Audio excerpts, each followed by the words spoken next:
What's going on, guys? It's Bucky and welcome to your 12th tutorial, and this, my friends, is the tutorial that I have been waiting for. We are finally going to begin talking about math and math operators and all that good stuff. So a couple tutorials ago I gave you guys a quick little taste of variables and math operators, and you saw that not only can you set variables equal to numbers and text, but you can also set them equal to simple equations. For example, 4 plus 6 uses the addition operator to set apples equal to 80. So what it does whenever you do this, it knows that you're working with numbers and it knows to add them together to give you the answer. So then when you have document write and you try to print out apples, it doesn't print out the text 4 plus 76. It actually prints out the value of 80. So in that sense, it knows that you're working with an equation. So that's pretty cool. Another thing that you can do is you're not only limited to two numbers, you can go ahead and add 3 or 4, however many you want. So let's go ahead, and the answer to that is 778666. Pretty cool, huh? So let's go ahead and delete all this. And aside from the addition sign, you can also use the subtraction sign.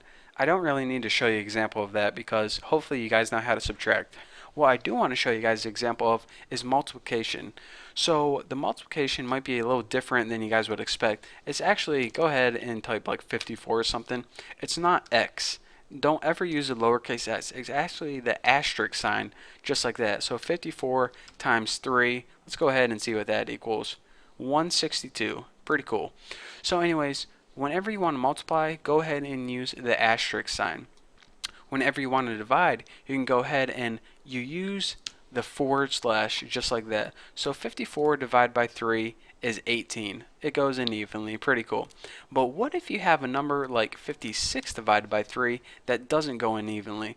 Well, let's go ahead and refresh this and see we get 18.6666, and finally it cuts you off. This 6 actually goes on forever, but depending on your browser, it's going to cut you off after a little bit, just like my friend did last night when I had too much brewskis. But anyways, it's going to cut you off. So that leads me to another point. What if you actually need that remainder as a number itself? For example, you were making a program and you said 18 remainder 2. Which would the answer to this problem be? Well, anytime you want the remainder, you need to add the percentage sign, and this is called the modulus operator. It basically divides one value by another and it gives you the remainder back. So 56 divided by 3 is 18 remainder 2. So when you save this, it's not going to say 18 remainder 2, it's just going to say 2. Simple enough. Let's give another example. 25 divided by 7 is 3 remainder 4, but it's not going to say 3 remainder 4, it's just going to say 4. Pretty cool, huh? So that is how you use the modulus operator. And the last thing I actually want to go over, it's not really a math operator at all, but it kind of is. It's called the increment and decrement operator, and this is how you can quickly add 1 or subtract 1 from a single number. So let's go ahead and make a variable called chops, short for pork chops, and set it equal to 7. By the way, I'm hungry. And let's go ahead, in order to add this, you can add 1 to this variable in one of two ways. You can do chops, well, I won't even teach you guys that, but you can do this. Chops equals chops plus 1. So then it's going to say, alright, this variable now equals 7 plus 1. So we can go ahead and write document.write chops. You can actually do this another way, but I'm not going to cover that in this tutorial. So let's go ahead and save this. And this says chop. Actually, it was going plural and singular, mixing it up. Can't do that. So let's go ahead and save this, print it out, and we see that we do indeed have 8.